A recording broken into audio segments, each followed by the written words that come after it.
अस्सलाम वालेकुम, very good evening to all of you. Dawn news पर इन फोकस के साथ मैं हूं नादिया नकी। गुज़िश्ता रोज़ पाक फ़ौज के जवानों की शहादत के बाद फिर से देखा गया कि सोशल मीडिया पर एक तज़ीक आमेज़ और तौहीन आमेज़ मुहिम चलाई गई और आज इस हवाले से अता तारड़ साहब जो कि वफाकी वज़ीर इत्तलात और नशरियात हैं, उनका ये कहना था, उन्होंने इल्ज़ाम आयद किया है तहरीक इंसाफ के सपोर्टर्स पर, उनकी सोशल मीडिया टीम पर कि वही इस किस्म की जो मुहिम है वो पाक फ़ौज के शहदा के ख़िलाफ़ चला रहे हैं। इसके साथ साथ उन्होंने और भी बहुत बातें कही। उन्होंने कहा हम जानते हैं कि इसके पीछे कौन है, वक्त आने पर वो साबित भी कर देंगे। और इसके साथ साथ उनका ये कहना था कि ये हरगिज़ बर्दाश्त नहीं किया जाएगा। वफाकी वज़ीर दिफा ख्वाजा आसिफ साहब ने भी आज इस हवाले से अपना बयान दिया। उनका ये कहना था कि जो लोग ये तौहीन आमेज़ मुहिम चला रहे हैं उनका रिश्ता यकीनन दहशतगर्दों के साथ हो सकता है। इन तमाम इल्ज़ामात के बाद हमने देखा कि तहरीक इंसाफ की जानिब से, उनके तर्जुमान की जानिब से भी एक बयान जारी किया गया और उनका यह कहना था कि वफाकी काबीना के अंदर से शहदा की हुर्मत व हैसियत पर हमले खुद रियासत के लिए बड़ा इम्तिहान है। साथ ही उन्होंने ये भी कहा कि गाज़िब आज़म अपने वज़ीरों के नकेल डाले और शहदा को अपनी सियासत का ईंधन बनाकर उनके अहल खाना और कौम के जज्बात मजरू करने वालों से बास पुरस करे। अब ये जो एक पूरी हम देख रहे हैं कि शहदा के हवाले से जो एक मुहिम चलाई जाती है जो सोशल मीडिया पर हमें नज़र आती है, बहरहाल इसका इल्ज़ाम जो है वो तहरीक इंसाफ पर लगाया जा रहा है। आज इसी हवाले से बात करते हैं। हमारे साथ हैं इन्फो मेंबर कौमी असम्बली पाकिस्तान तहरीक इंसाफ से सुन्नी इत्तेहाद काउंसिल में सरदार लतीफ़ खोसा साहब, सीनियर कानूनदान भी हैं। बेहद शुक्रिया सरदार साहब फॉर जॉइनिंग अस। एक बड़ी मुश्किल में लगती है तहरीक इंसाफ। एक तरफ एक 9 मई के संगीन इल्ज़ामात जिसमें यह कहा जाता है कि आपने मुल्क दुश्मनी की, तहरीक इंसाफ ने जो इंस्टॉलेशंस हैं फ़ौज की तनसीबात पर हमला किया, और उसके साथ साथ अब ये जो आज इल्ज़ामात हैं कि जब भी उन्होंने आज अता तारड़ साहब ने जिक्र किया था बलूचिस्तान के हवाले से भी, और उन्होंने कहा था कि जब वो हेलीकॉप्टर क्रैश हुआ था सरफराज साहब का तब भी एक मुहिम चलाई गई थी, और कल की वज़ीरिस्तान के शहदा के हवाले से भी जो मुहिम चलाई गई उसमें भी वो कहते हैं कि तहरीक इंसाफ भारत के साथ मिलकर ये सब काम कर रहा है। इन संगीन इल्ज़ामात से आप किस तरह से अपने आप को या पूरी जमात अपने आप को निकाल सकती है? देखें नादिया, एक तो इन्हें शर्म आनी चाहिए इस किस्म की बात करते हुए, क्योंकि हम तो ख़ुद शुहदा के जो भी हैं उनके लवाहिकीन के साथ और उनकी दर्जात की बुलंदी के लिए दुआ गो है। जो लोग शहीद हुए हैं कौम और मुल्क की खातिर, और जिन्होंने दहशत गर्दों के हाथों से ये सानहा आया है, पूरी कौम इस पर जो है वो मैं समझता हूँ न सिर्फ इसको मजम्मत करती है बल्कि इनके खानवादे के साथ पूरी तरह हम यकजहती का इजहार करते हैं। अल्लाह ताला उनको सब्र जमील की जो है तौफीक दे, और ये जो है अपना गम जो है वो उनका गम नहीं है, वो सारी कौम का गम है, वो हमारा गम है। इसलिए अफवाज पाकिस्तान हमारी फ़ौज है, किसी के बाप की फ़ौज नहीं है। ये समझते हैं कि इन्हीं की है, ये खुदारा इस पर एक्सप्लॉइट करना बंद कर दें। और इनके पास ये शिकस्त खुर्दा जहनीत की गम्माजी करती है। ये दोनों अशखास जिनका आपने जिक्र किया है, ये दोनों हारे हुए हैं। ये अवाम के मुस्तरद शुदा लोग हैं जिनको मसनदों पर बिठा दिया है, और उनको सिवाय पीपल्स तहरीक इंसाफ के, पाकिस्तान तहरीक इंसाफ की बैशिंग के अलावा इनका कोई और एजेंडा नहीं है। आप इनकी कुछ सुन लें, इनके मुंह से आग निकलेगी, बरसेगी, तो वो इमरान खान और तहरीक इंसाफ पर बरसेगी। अच्छा। ये इनको शर्म आनी चाहिए कि शुहदा की लाशों पर खुदारा ये अपनी सियासत मत चमकाएं, अपनी नाअहली और नालायकी को ये उसके पीछे मत छुपाएं। अगर ये दहशत गर्दी का कला कमान नहीं कर सकते और हमारे ऊपर दहशत गर्दी के दफात लगाते हैं, मुझे भी और मेरे सारे साथियों पर एतवार के दिन जो पुरअमन हमारा जलूस था, हमारे ऊपर दहशत गर्दी के मुकदमात कायम करके हमें गिरफ्तारियां की गई। खुदारा उधर तवज्जो तो फिर आपकी हो ही नहीं सकती है जब आप अपने जो है सियासी दुश्मनों को, सियासी मुखालफिन को आप जो है मुंतकिम मिजाजी से उनको निशाना बना के उनको मुनहदम कर रहे हैं अपनी शिकस्त को जो है। लेकिन ये भी तो सच है कि मुहिम बाकायदा तौर पर हम सोशल मीडिया पर देखते हैं और ये पहली बार नहीं हुआ है। और माजरत के साथ कई ऐसे सपोर्टर्स जो कि वैसे भी आप लोगों की सपोर्ट में लिख रहे होते हैं, उनके अकाउंट्स भी उस मुहिम में शामिल होते हैं। या तो आप उनसे किनारा कशी इख्तियार करें, क्योंकि इस बात से तो हम बिल्कुल भी we can't have be blindfolded कि मुहिम चलती है। वो कहाँ से चलती है ये तो जाहिर है हमें नहीं पता। हुकूमत कहती है आपकी जानिब से चलती है, आप कहते हैं कि ये लोग इस्तेमाल कर रहे हैं, कहीं से तो चल रही है ये। अरे बाबा, ये ज़रा जो इस्लामाबाद हाई कोर्ट में मैंने जो नालिश कर रखी है, रेट कर रखी है कि ये किस तरीके से ये जो है टीवी पर और किस तरीके से ये सोशल मीडिया पर ये अपना किसी की मुश्तहरी मनादी करके उसको बदनाम करते हैं, उसके खिलाफ प्रोपेगेंडा करते हैं, सारा टीवी चैनल उसी पर शुरू हो जाता है और टॉक शोज़ भी उस पर शुरू हो जाते हैं। तो इस पर जनाब हाई कोर्ट के जज साहब ने इस्लामाबाद के सारों को बुलाया है, डीजी FIA को बुलाया है, डीजी ISI को बुलाया है, उस पर PTA के हेड को बुलाया है, पेमरा के हेड को बुलाया है और तमाम जर्नलिस्ट बरादरी को बुलाया है और प्राइम मिनिस्टर को बुलाया है, उसका जो है प्रिंसिपल सेक्रेटरी। उन्होंने कहा बताएं, इसका सोर्स बताएं, ये कैसे होता है, क्यों कर इसको रोका नहीं जा रहा है। तो रियासत या तो ये अपनी नालायकी नाअहली को तस्लीम करें, क्यों उसका कला कमा नहीं करते। हम तो इसको डिसओन कर रहे हैं। अरे भाई, अगर कोई आप जिस तरह कह रही हैं कि कोई किसी का जो है अब 3 करोड़ लोगों ने वोट दिया है और करोड़ों जो है लोग पाकिस्तान तहरीक इंसाफ में, तो कोई भी अगर बात करेगा तो आप वो तहरीक इंसाफ ही की प्रोपेगेंडा शुरू कर देंगे, हमारे खिलाफ ही इसको इस्तेमाल करना शुरू कर देंगे। पकड़े जिन्होंने जो है ये इस मीडिया पे चलाया है, क्यों नहीं पकड़ते, क्यों नहीं उसका कला कमा करते, क्यों नहीं उसको प्रोसिक्यूट करते। सारी रियासती मशीनरी तो इनकी ताबे है, गुलाम है इनकी। और ये जिस तरीके से माशाअल्लाह फैसिस्ट डिक्टेटरशिप है, ये 9 मई के तो कब्र से भी निकाल के ले आए जियो फेंसिंग करके। इसमें भी जरा पकड़ लें, उनको बताएं कि कौन किसने ये चलाई है मजमूम मुहिम, हम इनके साथ हैं। अच्छा। लेकिन खुदारा इस तरह से प्रोपेगेंडा करके आप अपनी नाअहली और नालायकी को ये पाकिस्तान तहरीक इंसाफ की बैशिंग से शुरू ना कर दें। और पहले आप अपना स्टेटस तो बता दें जो इसको अवाम ने मुस्तरद किया हुआ है। अब ख्वाजा आसिफ को कौन नहीं जानता है कि वो रेहाना डार से हारा हुआ है और बुरी तरह हारा हुआ है, और वो इस वक्त माफियाल्लाह वफाकी वजीर बना बैठा है। और ये अता तारड़ साहब जो हैं, ये कौन से जीते हुए हैं लाहौर से, मैं खुद जीता हूं, मेरे साथ वाला हल्का है, ये भी हारा हुआ है। और जो शख्स जो है अपनी मुकामी हल्के से हारता है उसको वफाकी वजीर बना दिया जाता है और फिर वो स्पोक्स पर्सन होकर हमें बैशिंग करे। अच्छा सरदार साहब, अब जरा थोड़ा आगे चलते हैं, क्योंकि तहरीक इंसाफ के हवाले से ये जो नया पेंडोरा बॉक्स खुला, जब शेर अफजल मरवत साहब ने ये कहा कि पहले किसके साथ जो है आप लोगों ने ज्वाइन करना था, जाहिर है जब बल्ले का निशान ले लिया गया था, उसके बाद से अब तक जो बातें सामने आई हैं उस पर बैरिस्टर अली जफर ने भी लब्बैक कहा और मेरे ही प्रोग्राम में कहा कि हाँ फैसला कहीं और था, MWM में शामिल होने का था, हमने अपना लीगल पोजीशन भी दी हुई थी और सुन्नी इत्तेहाद काउंसिल में फिर अचानक से फैसला हो गया। ये फैसला एक्चुअली है जिसे कहते हैं टैक्सिंग रहा है तहरीक इंसाफ के लिए। अब मुझे ये बताइए कि ये जो इख्तलाफात की खबरें मिलती हैं तो इसका मतलब इसमें कुछ तो है ना, कि पहले कहीं ज्वाइन करना था फिर कहीं कर लिया और अब आपके पास जो है वो मखसूस नशिस्तें भी हाथ से चली गई हैं। नादिया, ये कल आपका मैंने आप ही के प्रोग्राम, आपका मतलब है आपके चैनल पे मैंने ये सारे हकायक बताए, वाक़यात बताए थे। ये हमारी पार्लिमानी पार्टी की मीटिंग हुई थी जिसमें मैं मौजूद था, सारे पाकिस्तान से हमारे इलेक्टेड जो MNAs थे वो मौजूद थे। उस पर सैर हासिल डिस्कशन हुई थी और उसमें MWM का बिल्कुल पहले यही था, लेकिन फिर कुछ वजूह से वो उन्होंने ये फैसला किया कि एक वफ्द जो है खान साहब से जाके मिले, इमरान खान साहब से, और उनको इस चीज़ की हकायक बताए कि पार्लिमानी पार्टी या हमारे इलेक्टेड लोगों की और उनके इलाके के लोगों की, उनके वोटर्स की क्या ख्वाहिशात हैं। तो उसकी रोशनी में मैंने हाई कोर्ट से जो है इजाज़त लेकर हम गए, खान साहब को मिले। मेरे साथ अली मोहम्मद खान साहब थे, मेरे साथ जो है हमारे चीफ विप जो है आमिर डोगर साहब थे और बैरिस्टर गौहर ने शामिल होना था, लेकिन वो चूँकि पेशावर से देरी हो गई आते हुए, हम 3 मिले और हमने इमरान खान साहब से बताया और इमरान खान साहब ने कहा कि इस तरह करें, फिर जमात इस्लामी को नंबर 1 पे रख लें। अच्छा। उसके बाद शेर पाओ है और उसके बाद सुन्नी तहरीक भी, उसमें पहले भी बाय द वे MWM के साथ सुन्नी तहरीक का ऑप्शन भी था।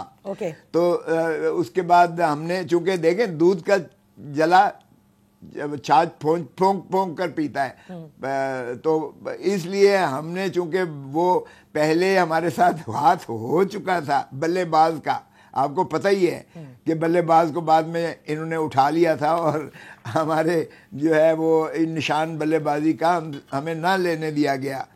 तो इसलिए अब हम बड़े कॉशियस थे कि ऐसे शख्स से किया जाए जो कमज़ोर ना हो और वो उठा ना लिया जाए। सही।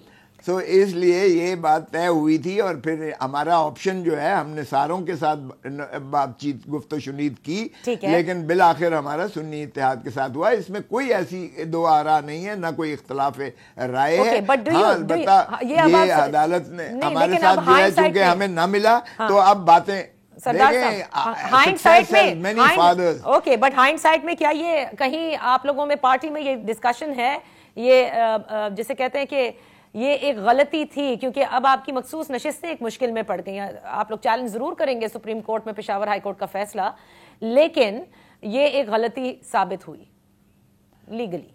नहीं ना दिया, यही कुछ होना, यही कुछ। अभी आप देख लें, ये इन्होंने हमें मार्जिनलाइज करना था और ये एक ऑर्केस्ट्रेड पूरी मूव है। 9 मई से लेकर 9 फरवरी तक और आज तक चली आ रही है। ये सेनेट के बाद हमें ये नशिस्तें मिल जाएंगी, इसलिए कि ये फैसला पेशावर हाई कोर्ट का गलत है फैसला। इलेक्शन कमीशन ने तो खैर करना ही करना था, हमने तो तकाजा कर रखा है कि इलेक्शन कमीशन ने आइन से गद्दारी की है। हमारे से बल्ला छीन कर, हमसे जो है ये नशिस्तें छीन कर, फॉर्म 47 में हमें जीते हुए को हराना जो करके आज का जितना सारा एक फसाड है, फसाड जितना मचा हुआ है इस मुल्क में, और जितनी ये सारी क्योस और कंफ्यूजन है, वो सारा उसका जिम्मेवार इलेक्शन कमीशन ऑफ पाकिस्तान है। इसलिए हमने तो तकाजा किया कि आर्टिकल 6 में आप ये कह रहे हैं कि आफ्टर सेनेट इलेक्शन ये नशिस्तें मखसूस आप लोगों को मिल जाएंगी। बिल्कुल मिल जाएंगी। सुप्रीम कोर्ट देखें, ये फैसला इसलिए गलत है, अब नादिया समझने की बात है, एक आईनी हमारा इस्तेहकाक है, ये आईनी इस्तेहकाक है आर्टिकल 51 में। आप उसको ताबे इलेक्शन कमीशन एक्ट के ताबे कर सकती हैं कभी, आईनी किसी शिक को, आईनी हक को, आईनी हकूक को कभी सबॉर्डिनेट लेजिस्लेशन के ताबे हो सकता है। अच्छा, फिर इलेक्शन एक्ट 2017 में भी पॉलिटिकल पार्टी की डेफिनेशन अलहदा की गई है और पार्लिमानी पार्टी की अलहदा की गई है। वो आपने देख लिया था सुप्रीम कोर्ट ने जो फैसला पंजाब के बारे में किया था कि उन्होंने चौधरी शुजात के उस हुक्मनामे को मानने से इनकार किया था जो चौधरी परवेज इलाही पार्लिमानी पार्टी ने किया था।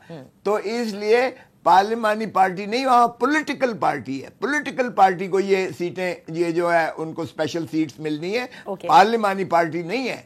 अगर सुन्नी इत्तेहाद ने पार्लियामेंट में उनकी शिराकत नहीं थी तो, लेकिन एक पॉलिटिकल पार्टी रजिस्टर्ड है with the election commission of Pakistan. चलिए देख लेते हैं सरदार साहब, दो आरा नहीं, ये देख लेते हैं कि आप लोग सेनेट को ही नशिस्तें, जैसे मखसूस नशिस्तें मिल, चलिए जैसे आप पर उम्मीद है कि सेनेट के इलेक्शंस के बाद ये नशिस्तें आपको सुप्रीम कोर्ट में जो आप चैलेंज कर रहे हैं उससे हासिल हो जाएंगी। Let's see what's going to happen then. जाते जाते एक चीज जरूर बता के जाएं, क्योंकि पाकिस्तान पीपल्स पार्टी को आप बहुत क्लोजली जाहिर है उसमें रहे हैं, जानते हैं। 16 माह की गवर्नमेंट में आपका ये कहना था कि बिलावल भुट्टो जरदारी साहब काबीना का हिस्सा ना बने, नहीं बनना चाहिए, लेकिन वो बात उस वक्त ना मानी गई, इस वक्त मानी जा रही है। क्या समझते हैं पीपल्स पार्टी का जो ये मूव है कि हैं तो वो इत्तेहादी लेकिन काबीना का हिस्सा नहीं है?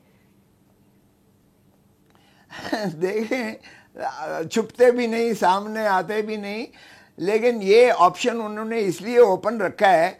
देखें, एक तो ये है कि इनके दरमियान बहुत शदीद इख्तलाफात हैं। NFC अवार्ड पर शदीद इख्तलाफ है इनका, 18वीं तरमीम पर मुस्लिम लीग नून के साथ शदीद इख्तलाफ है और किसी और तबके के साथ भी उसका इख्तलाफ है। तीसरी बात, इनका निजकारी पर जो है शदीद इख्तलाफ है। पीपल्स पार्टी बिल्कुल नहीं चाहती है और मुस्लिम लीग वो पूरी तरह तनदही से जुड़ी हुई है कि ये करनी है इन्होंने निजकारी। PIA की निजकारी पीपल्स पार्टी मुखालफत करेगी, स्टील मिल की निजकारी पीपल्स पार्टी मुखालफत करेगी शदीद, और इसी तरह जो है रेलवेज की या डिस्कोस की मुखालफत करेगी, ये प्राइवेटाइजेशन निजकारी की। और अभी आपने ऑर्डिनेंसेस देखा, जो 7 ऑर्डिनेंसेस इन्होंने ले किए, पीपल्स पार्टी ने मुखालफत की, अगरचे बाद में वोट उसके हक में लिए, लेकिन ये अभी से आपको दरारें नजर आ रही हैं। तो ये तोड़ चढ़न वाली नहीं ये ना दिए आपस में, it's a wedlock of convenience. हर एक ने अपने अपने ओहदे ले लिए, रियासती ओहदों पर विराजमान हो गए हैं। ये पावर पॉलिटिक्स है। पावर पॉलिटिक्स में जितना निचोड़ सकते हो, धरती माँ को लूट लो जितना लूटना है। और ये सारे मुस्तरद शुदा लोग हैं जिनको अवाम ने मुस्तरद किया है। इस तरह ना हुकूमत चलेगी, आप देख लेंगे। और ये जुल्म की रियासत कभी नहीं चलती है, कुफ्र की रियासत तो चल जाती है, लेकिन जुल्म और बेइंसाफी का मामला नहीं चलता। बहुत बहुत शुक्रिया सरदार लतीफ खोसा साहब फॉर बीइंग विद अस। यहाँ पर एक छोटी सी ब्रेक लेते हैं। जब ब्रेक से वापस हाजिर होंगे, जो बातें सरदार साहब कर रहे हैं, जो इख्तलाफात हैं इत्तेहादी हुकूमत में और जिस तरह से ये हुकूमत चल रही है, यानी जिस तरह से काबीना की तश्कील, सेनेट में जिन उम्मीदवारों के टिकट्स जो हैं वो जमा कराए गए हैं, इस पर तज्जिया करवाते हैं। हमारे साथ होंगी मुनीज़ जहांगीर साहिबा और हबीब अकरम साहब right after this one. Welcome back. Sardar Latif Khosa साहब बताते हुए गए हैं कि इख्तलाफात जो हैं वो नून लीग में और पाकिस्तान पीपल्स पार्टी में बिल्कुल हैं, मजीद शदीद होंगे और इसी किस्म की कुछ बातें हैं जो कि हुकूमत के हवाले से हो रही हैं। हमारे साथ इस वक्त सीनियर सहाफ़ी मुनीज़ जहांगीर साहिबा और सीनियर तज्ज़िया निगार हबीब अकरम साहब मौजूद हैं। इन दोनों से तज्ज़िया करवाएंगे इस पूरी सिचुएशन को कि वो किस नज़र से देखते हैं।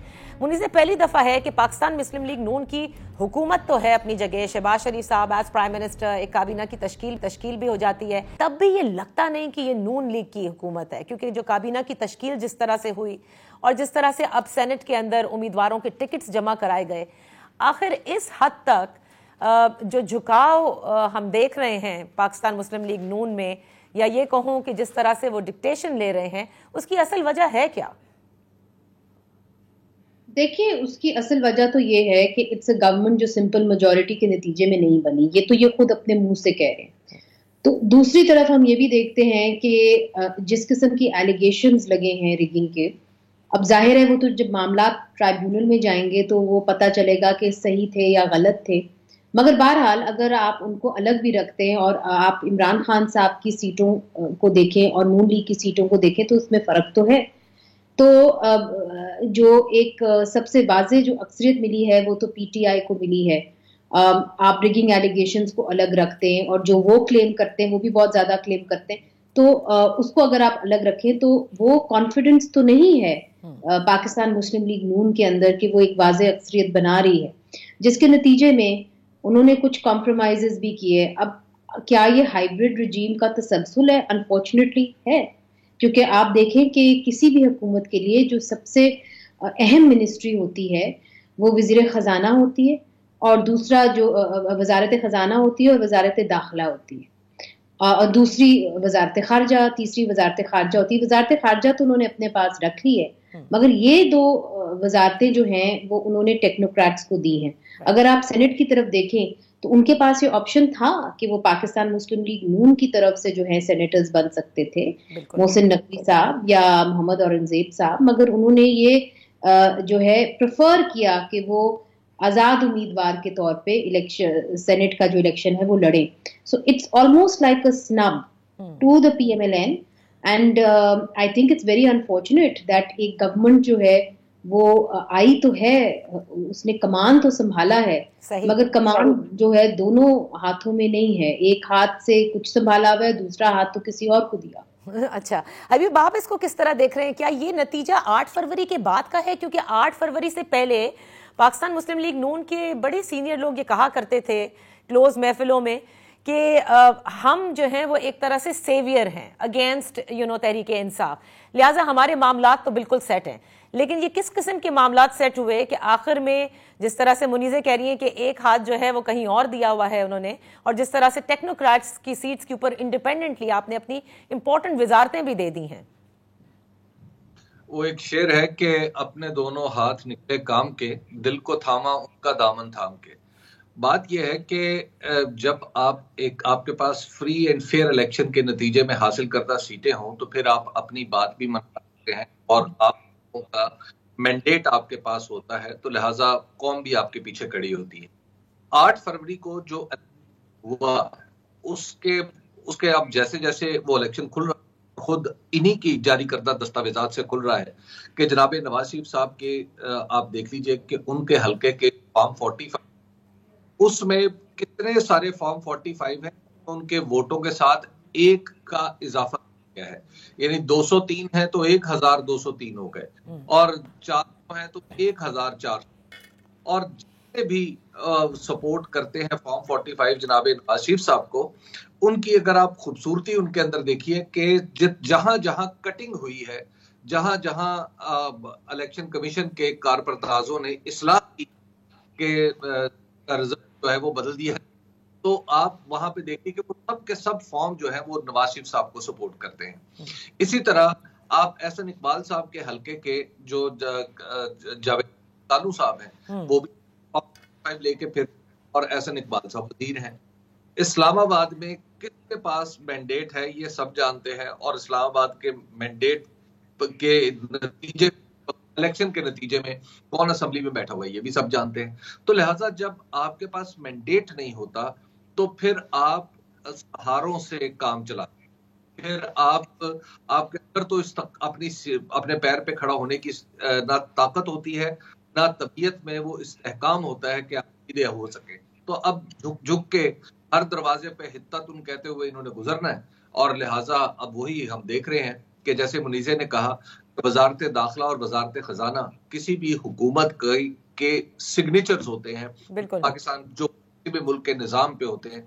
अब वो भी यानी वो वजारतें में इनके पास नहीं है, तो इनके पास सिर्फ ताम झाम है कि चलिए एक गाड़ी पे बैठे तो उधर चले गए, उस गाड़ी से उठे तो दूसरी गाड़ी पे बैठ गए, बस इसके सिवा और कुछ। अच्छा, इस हद में मुनीज़े पीपल्स पार्टी कहाँ पर है? क्योंकि अभी आपसे कबल जो है वो सरदार लतीफ़ कोसा साहब भी हमारे साथ थे, वो भी वही इख्तलाफात की खबरें दे रहे थे जो NFC अवार्ड के हवाले से है, 18वीं तरमीम के हवाले से है, और क्योंकि IMF के साथ अब मामले हैं जहाँ पर NFC के रिव्यू की भी बात की जा रही है। दूसरा, निजकारी के हवाले से गुज़िश्ता रोज़ चाहे शहरी रहमान साहिबा हों, चाहे मौला बख्श चांडियो साहब हो, बड़े कैटेगोरिकली वो कह रहे हैं कि पाकिस्तान पीपल्स पार्टी PIA की निजकारी या IPPs या स्टेट ओन्ड एंटरप्राइजेस की निजकारी के हक में बिल्कुल नहीं है, वो मुस्तरद करती है। तो फिर किस तरह से ये आगे लेकर चलेंगे इस निजाम को? नादिया, आपने बहुत एक जरूरी एक सवाल उठाया है, और बात यह है कि हफीज पाशा साहब, जिसकी हम सब बहुत इज्जत करते हैं, वो एक माहिर माशियात हैं, उन्होंने किताबें लिखी हैं, चार्टर ऑफ इकॉनमी रिसेंट उनकी जो एक किताब है। तो उनसे जब मैंने ये सवाल किया कि देखिए जो वजारत खजाना है वो एक टेक्नोक्रेट है, वजीर खजाना जो है, तो इनको आप कैसे देखते हैं ये मोहम्मद औरंगजेब साहब को? तो उन्होंने कहा देखिए इस वक्त वो अच्छे प्रोफेशनल होंगे और अपने काम में बहुत ही अच्छे होंगे, बहुत ही अच्छे इकोनॉमिस्ट होंगे, मगर बात यह है कि पाकिस्तान की इकॉनमी को चलाने के लिए आपको सियासी फैसलों की जरूरत है। और वो जो एक सियासी फैसले हैं वो तभी होंगे जब आप कंसेंसस से इन फैसलों को या पॉलिटिकिंग करके इन नतीजों पर आप पहुंचे, और उसके लिए आपको एक सियासतदान चाहिए जो आपको इन फैसलों तक ले आ सके और इस तरीके से ला सके कि इसके ऊपर कंसेंसस भी हो जाए और आप जो करना चाह रहे हैं वो भी हो जाए। अब मुझे बताइए कि आपकी अपनी जो हुकूमत है वो एक रेजर थिन मेजॉरिटी पे आई है, और मेजॉरिटी तो छोड़े, आपको सपोर्ट की है आपके अपने कोalition पार्टनर्स ने, जिन्होंने अभी तक वजारतें नहीं ली काबीना के अंदर। तो इस वक्त काबीना PDM की जो हुकूमत है उससे भी ज्यादा कमजोर है अगर आप उस तरीके से देखें, और वो ये कह रहे हैं कि हम निजकारी को सपोर्ट नहीं करेंगे। तो फिर आप मुझे बताइए कि जो आपने IMF के कंडीशंस के ऊपर पूरा उतरना है, और आपने स्टेट एंटरप्राइजेस जो स्लगिश स्टेट एंटरप्राइजेस हैं जिनके अंदर आप नुकसान में जा रहे हैं, उनको अगर आपने करना है नेशनलाइज, प्राइवेटाइज, तो आप कैसे करेंगे? आई एम श्योर कि जो हमारे इस वक्त वजीर खजाना है, he is a very capable man, but is he a capable politician? इसके लिए तो आपको एक्सपीरियंस चाहिए होता है, एक रिलेशनशिप बनती है सियासी जमातों के साथ जिसका आप फायदा उठा के आप बड़े सख्त फैसले कर सकते हैं, माशी फैसले।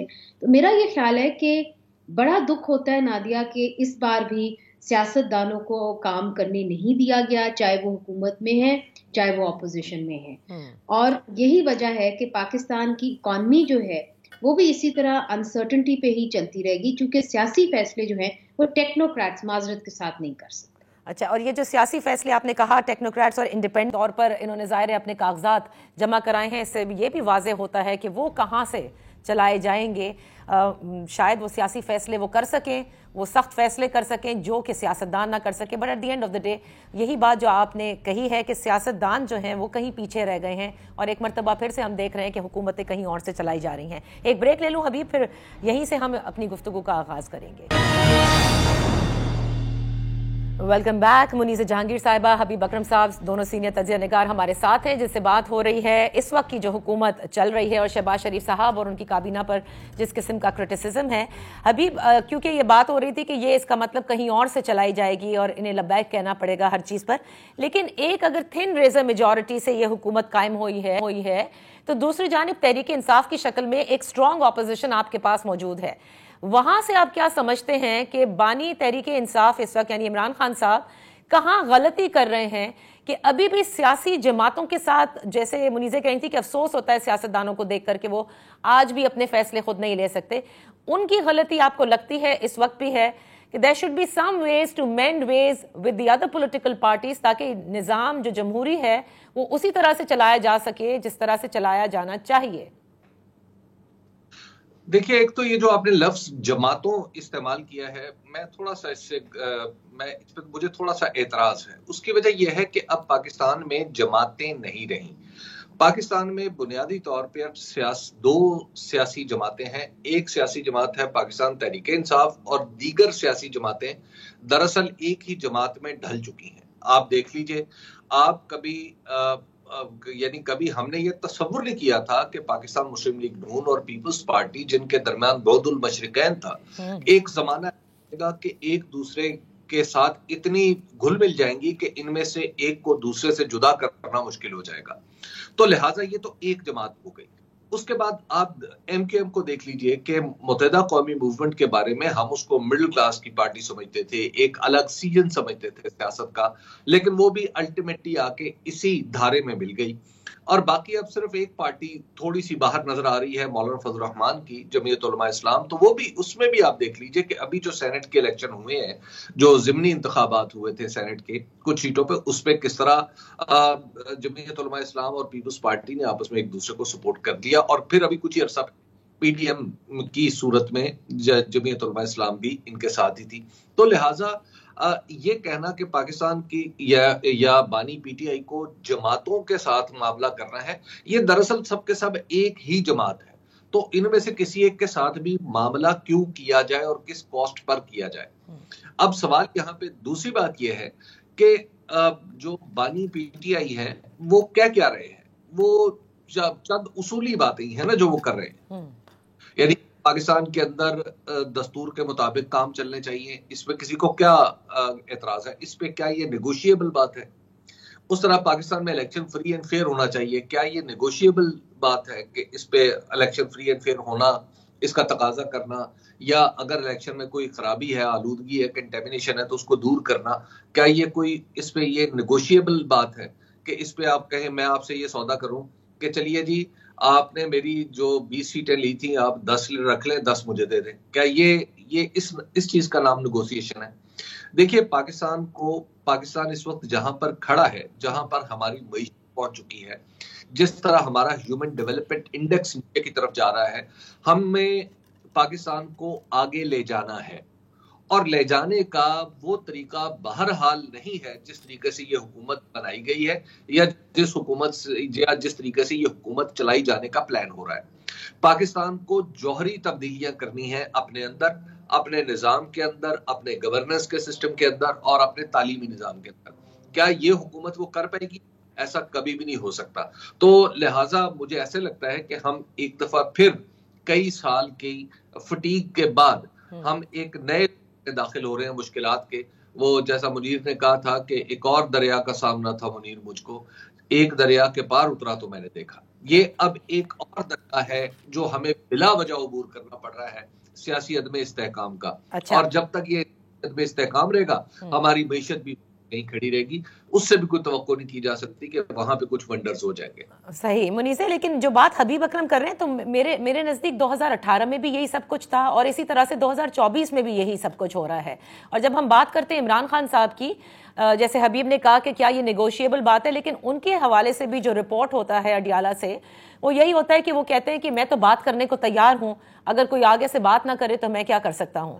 तो फिर वो बात किससे करना चाहते हैं? फिर तो यही हुआ ना कि वो भी चाहते हैं कि एस्टैब्लिशमेंट से ही बात हो, जो भी बात हो, सियासी जमातों से ना हो। नहीं, बिल्कुल आपने बिल्कुल दुरुस्त आपका ये तज्जिया है जो आप ये बात कर रही हैं। I completely agree with you, मगर रिस्पेक्टफुली मैं हबीब अकरम साहब से जो है माजरत के साथ जो है अग्री नहीं करूंगी कुछ चीज़ों के ऊपर। देखिए, मैं नहीं समझती कि पाकिस्तान के अंदर सिर्फ 2 सियासी जमातें रह गई हैं, चूंकि ANP भी जो है वो एक जमात है।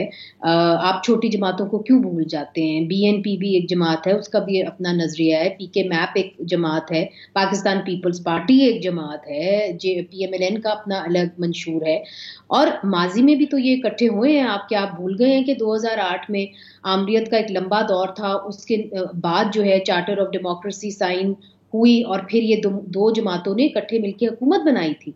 और 18वीं तरमीम जो है, जिसको आज सारे सूबे एंजॉय कर रहे हैं और कहते हैं कि जी हम बशमूल PTI कि हम इसको प्रोटेक्ट करेंगे, तो वो तो चार्टर ऑफ डेमोक्रेसी और इन दोनों जमातों का इकट्ठे होने का नतीजा था ना। तो हम इस चीज को बुरा नहीं समझते कि सियासी जमातें जो हैं वो इकट्ठे मिलकर काम करें। ये एक अच्छी बात है कि वो कानून साजी पार्लियामेंट के अंदर इकट्ठे होकर करे, मगर क्या आप जो है opposition for the sake of opposition कर रहे हैं या आप एक कंस्ट्रक्टिव ऑपोजिशन कर रहे हैं? देखिए, अगर तो आपने सिर्फ नेशनल असेंबली की सेशन में तभी आना है जब कोई वोटिंग हो रही हो, कोरम वैसे पूरा नहीं करना, आपने कमिटीज के अंदर नहीं जाना, आपने ऑपोजिशन करनी है, आप करें, कमिटीज में जाएं, अपने अपोजिंग बिल्स लाएं, अपने बिल्स लाएं। जहां मैं समझती हूँ नादिया, जहां डिसअपॉइंटमेंट है वो ये नहीं है कि सियासी जमातें जो हैं वो उनका एक ही नजरिया हो गया या आप कह दें कि 2 जमातें। डिसअपॉइंटमेंट ये है कि एक कंसेंसस पाया जाता है सियासी जमातों के अंदर कि अगर हमने इलेक्शन जीतना है तो फिर हमें गेट नंबर 4 से इजाजत लेके वो इलेक्शन जीतना होगा, कि उनकी असिस्टेंस के बगैर हम ये इलेक्शन नहीं जीत सकते। ये जो एक कंसेंसस और रियलाइजेशन है that in the gate to the corridors of power goes through gate number 4, that is what is very depressing. और अगर आप देखें कि जहां तक मेरे और आपके कानूनी, सियासी, जमहूरी हक हैं, उसके लिए तो सियासी जमातों को खड़ा होना चाहिए था। जो मेरी वालदा थी, इंसानी हकूक की चैंपियन थी, आसमा जहांगीर, वो कहती थी इलेक्शन से तो सिर्फ जमहूरियत नहीं आ जाती ना, आप इलेक्शंस कर रहे हैं मगर फिर आप ये तो आप गारंटी करें कि जो हम बुनियादी की बात करें उसके ऊपर नहीं जा रहे। बुनियादी इंसानी हकूक तो आम शहरी के पास है कि नहीं? चार्टर ऑफ इकोनॉमी की तो आप बात कर रहे हैं, चार्टर ऑफ डेमोक्रेसी की भी बात करें, चार्टर ऑफ फंडामेंटल राइट्स की बात करें, इसके ऊपर जो है कंसेंसस नहीं आ रहा, and that's where the political parties have failed us. It's not कि उन्होंने ये किया या वो किया, ये छोटी छोटी बातें हैं। जो बड़ी बात है वो ये है कि आपने अपने ही मुल्क के अंदर अपने ही लोगों के ऊपर कदगने लगाई और उसके ऊपर आप तमाम जो है आपका कंसेंसस था। मुझे बताइए कि एक्स के ऊपर बंदिश है सही आज ट्विटर पर, कौन सी सियासी जमात 2 टोक अल्फाज में एज अ पॉलिसी उसने कहा है कि जी ये गलत बात है, फ्रीडम ऑफ एक्सप्रेशन, आजादी इजहार राय हमारा बुनियादी हक है, हम इसके ऊपर खड़े हुए हैं। हम जो है इंडिविजुअल तौर पे तो ये स्टेटमेंट्स आ रही हैं, मगर किसी सियासी जमात ने, बड़ी सियासी जमात ने, जो नेशनल सियासी जमात है, उसने इसके ऊपर कोई मौका इख्तियार नहीं किया। और ये जो है ये परेशान कुन बात। अच्छा, ये परेशान कुन है। और आपने जैसे कहा हबीब, माजरत के साथ मुनीजे से थोड़ा सा डिसएग्री करते हुए कि आई कंप्लीटली अग्री कि सियासी जमातों को मिलना चाहिए, बैठना चाहिए, जैसे PMLN और पीपल्स पार्टी अगर आज मिलकर चलना चाह रही है। बट देखने में यह आया है कि ये मिलते हैं, किस तरह मिलते हैं कि या तो इनको कोई तीसरी कुव्वत मिलाती है, और वो जब मिलते हैं तो वो किसी एक जमात के खिलाफ खड़े होने के लिए मिलते हैं, not for democracy, not for कि चलें जी ये एक मिनिमम पॉइंट एजेंडा है, इससे मुल्क को आगे लेकर जाना है, अच्छा होगा कि अगर हम मिलकर जो है वो आगे बढ़ें। और यही चीज़ जो गेट नंबर 4 का जिक्र किया मुनीज़िर ने, I completely agree with that. तो तो मेरे नज़दीक तो आई डोंट नो कि इमरान खान साहब इसमें तब्दील हुए या नहीं, क्योंकि मेरे ख्याल से ये सेट पैटर्न हो गया है कि आपने देखना वहीं पर है तभी आप इक़्तिदार में आएंगे, और बाकी जितनी भी जमातें हैं, बड़ी हों छोटी हों, उन्होंने बैठ करके वो दायरा कार सेट करने की कोशिश नहीं की, अपनी स्पेस वापस लेने की भी कोशिश नहीं की। देखिए, एक तो है इसका आपने जो गुफ्तगू की उसका तारीखी तनाजुर, कि तारीखी तनाजुर में किसका क्या किरदार रहा, लेकिन अगर आप इसको अमली शक्ल में जिस तरह के आज है, अगर आज के हालात तजिया करें, नो डाउट किसी ना किसी दर्जे में ये तारीखी अमल की पैदावार है, लेकिन इसके साथ आप ये देखिए कि मौजूदा पार्लियामेंट जिससे अभी हम तवक्को लगाए बैठे हैं, या मौजूदा पार्लियामेंट के अंदर हुक्मरान इत्तेहाद जिसको हम मुख्तलिफुल ख्याल लोगों का ग्रोह समझ रहे हैं, मैं इससे डिसएग्री करता हूँ। बड़ी भारत है, लेकिन मैं थोड़ा डिसएग्री करूंगा। उसकी वजह यह है कि जिस तरह खुद अभी मुनीज़े ने कहा कि क्या कोई जमहूरी पार्टी पाकिस्तान के अंदर किसी जमहूरी प्लेटफॉर्म की बंदिश पे खामोश रह सकती है? आप देख लीजिए कि ये पूरे का पूरा हुकूमती इत्तेहाद जो है वो खामोश बैठा हुआ है, और इसके अंदर चैंपियन कौन कौन है? पीपुल्स पार्टी, PMLN, मुत्तहिदा कौमी मूवमेंट। तो फिर इसका क्या मतलब है? इन तीनों के दरमियान तो कोई फर्क नहीं है। अभी मैंने कुछ दिन पहले निगरान वजीर आजम अनवारुल हक काकड़ साहब से पूछा कि जनाब ये तो कि ये आपके दौर में आप जब आपके अंडर वॉच ट्विटर पे पाबंदी लग गई, एक्स पे पाबंदी लग गई, तो उसको आपने क्यों लगवाई? तो उन्होंने बड़ा वाज़े तौर पे कहा, उन्होंने कहा अच्छा आप जाके मौजूदा जो हुक्मरान है इनसे जाके पूछ लो और इनसे जाके खुलवा लो, ये ऑन रिकॉर्ड। तो अब आप बताइए कि जहां पर अनवारुल हक काकड़ साहब की सियासी फिक्र और मौजूदा हुक्मरानों की सियासी फिक्र एक हो जाए, तो उसके बाद हम इन्हें कहेंगे कि ये जमहूरी रह गए। फिर उसके साथ आप देख लीजिए कि पाकिस्तान में क्या हो रहा है। पाकिस्तान के अंदर इस तरह के कवानीन इसी गवर्नमेंट से खदशा है, अब तक ये खदशा, और आप भी जर्नलिस्ट हैं, नादिया मुनीज़े भी जर्नलिस्ट है, मैं फकीर भी जर्नलिस्ट हूँ। क्या हमें आज ये खदशा नहीं है कि पाकिस्तान के अंदर कई प्लेटफॉर्म्स को, जिसे पंजाबी में कहते हैं, उनकी टिबरी टाइट करने का प्रोग्राम बना रहे हैं? बिल्कुल। अब कहीं कानून इन्होंने बहुत सारे जकड़बंदियों का नाम कानून रख दिया। आप जरा तसव्वुर कीजिए कि कैसी ये हुकूमत है कि इसके अंदर डेमोक्रेटिक हम लोएस्ट लेवल पे चले गए हैं। दुनिया हमें डेमोक्रेसी से डेमोक्रेटिक के दर्जे से हटा के हमें कहां पे ले आई है? तो देखिए, इन लोगों से तवक्को नहीं की जा सकती। उसकी वजह यह है कि ये लोग अवाम के नुमाइंदा होते तो रिस्पॉन्सिव होते ना। लेकिन पार्लियामेंट बनने में तो देखिए, आप लोग तो उस वक्त छोटे थे, हम भी उस वक्त हम नौजवान थे, अखबार पढ़ना हमने सीखा था, जब ज़ियाउल हक साहब ने भी तो एक पार्लियामेंट बना ली थी, मजलिस शूरा, जिसमें हैंड पिक को इकट्ठा कर लिया था। तो अब आप क्या उस मजलिस शूरा को आप असेंबली कहेंगे? तो आज की जो असेंबली है, जब इसके पीछे इसके नीचे अगर वोट की ताकत होती तो फिर ये असेंबली से हम तवक्को भी करते, इसके रिस्पॉन्सिव भी होती। इस वक्त तो ये असेंबली पता नहीं क्या है, ये असेंबली के नाम पे बस एक जत्था है, एक ग्रोह है, जो इस वक्त हम देख रहे हैं कि वो उसमें ऑपरेट कर रहा है, और पता नहीं कैसे कर रहा है हबीब। लेकिन यही तो 2018 में यही जमातें कहा करती थी, और यही कुछ था कि उस वक्त इमरान खान के साथ भी एस्टैब्लिशमेंट सेम पेज पर थी, कानून साजी किस तरह से करवाई जाती थी, इत्तेहादियों को किस तरह से लाया जाता था, ये भी आपके सामने है। कुछ बदला तो बिल्कुल भी नहीं। मसला ये है कि हम ना हमेशा अगर हाल की गलती का जवाब माजी की गलती नहीं होती, और फिर जब हो जाता है तो उसके बाद सूरत हाल मुकम्मल तौर पर डेवलप हो जाती है, एक नई सूरत हाल हो जाती है। आप देखिए कि उस वक्त यही जो जमातें थी, यही जमातें हमें वोट को इज्जत दो का नारा दिया था, और वोट को इज्जत दो का एक बड़ा खूबसूरत नगमा भी था पाकिस्तान मुस्लिम लीग नून का। क्या वो आपने इस पूरी इलेक्शन कैंपेन में सुना है कि वोट को इज्जत दो? क्योंकि वोट को इज्जत दो का मतलब यह है कि फिर वोट को इज्जत दो। क्या इन्होंने अपना कोई तर्जमल दुरुस्त किया? फिर आप जरा पीछे आ 2018 में अगेन मैं समझता हूं कि हर नए इलेक्शन के बाद सूरत हाल नई डेवलप होती है, लेकिन चलिए हम इसको 2018 में क्या हुआ था? 2018 में बाकायदा तौर पर इलेक्शन में धांधली के इल्जामात पर एक पार्लियामेंट्री कमेटी बनी थी, राइट, और पार्लियामानी कमेटी में ये TORs पे आके बात फंस गई थी। बट जो टर्म्स ऑफ रेफरेंस वो क्या थे, ये कह रहे थे, पाकिस्तान मुस्लिम लीग नून कहती थी कि प्री इलेक्शन जो हुआ कि अगर किसी ने कोई एक जमात छोड़ के दूसरी जमात ज्वाइन की तो उसकी भी असेसमेंट की जाएगी। और PTI कहती थी कि नहीं जनाब, आप इलेक्शन डे से ऑनवर्ड सारी असेसमेंट कर लें, हम सारा रिकॉर्ड खोल तैयार हैं, तो आज भी कर लें। अच्छा, मैं यहाँ पर बिफोर वी टेक मुनीज़े, एक छोटी सी ब्रेक है और मैं वो ब्रेक ले लूँ और उसके बाद आई वुड लाइक कि मुनीज़े भी इसके ऊपर कमेंट कर ले। क्या एक्सपेक्ट किया जा सकता है? क्या इमरान खान साहब जब तक अडियाला में रहेंगे ये तमाशा इसी तरह से चलता रहेगा? कोई इन 5 सालों में आप देख रहे हैं कि वहां भी मामला ठीक होंगे या नहीं? Right after this one.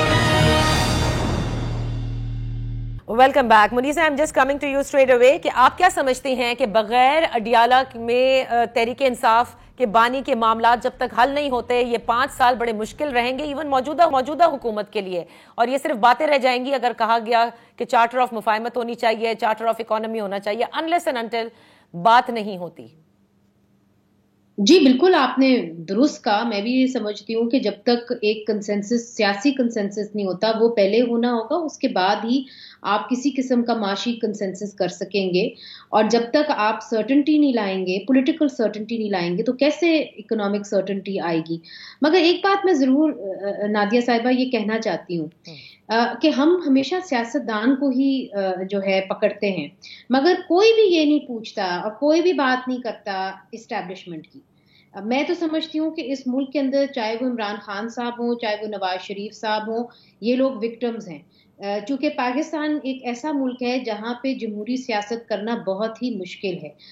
असल सवाल ये है कि क्या अब इस्टेब्लिशमेंट सियासत से बाहर रहने के लिए तैयार है कि नहीं है? क्योंकि जो हम गेम्स देख चुके हैं उससे तो पॉलिटिकल सर्टेनिटी कितने साल हो गए नहीं आई पाकिस्तान के अंदर, और things have even become verse. Right. जो थोड़ी बहुत हमने पॉलिटिकल सर्टेनिटी देखी थी वो 2008 के बाद हमने देखी थी, जब एक आमराना दौर से निकलकर हम जमहूरियत की तरफ गए थे। उसके बाद हमने यहाँ पे धरने की सियासत देखी है, उसके पीछे कौन था हम सबको पता है। तो बात यह है कि ये फैसला अब इस्टेब्लिशमेंट ने करना है कि क्या यहाँ पे वो पॉलिटिकल सर्टेनिटी लाने सियासतदानों को देंगे कि नहीं देंगे। मैं ये समझती हूँ कि अगर सियासतदानों को अपने हाल पे छोड़ दें तो यहाँ पे पॉलिटिकल सर्टेनिटी की एक राह हमवार हो सकती है, मगर अगर एक्चुअल कमान उन्हीं के हाथ में होगी तो फिर उस मुज़ाकरात में ही क्या जान होगी जो सियासतदान इकट्ठे मिलके करेंगे। Okay Habib, last minute we have. आप क्या समझते हैं फिर एस्टैब्लिशमेंट से ये कौन बावर कराएगा कि आपने सियासत में हिस्सा नहीं लेना,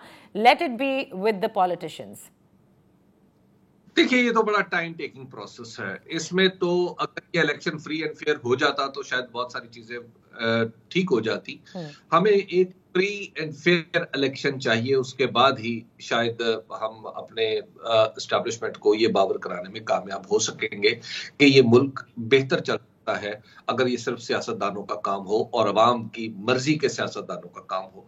उसके अलावा लेजिटिमेसी के बगैर कोई मेरी कितनी भी हमदर्दी करेगा ना तो वो मुझे अपना। बहुत बहुत शुक्रिया हबीब अकरम साहब आपका, मुनीज़ जहांगीर साहिबा आपका। इसी के साथ प्रोग्राम का वक्त खत्म हो, इजाजत दीजिए, अल्लाह हाफिज।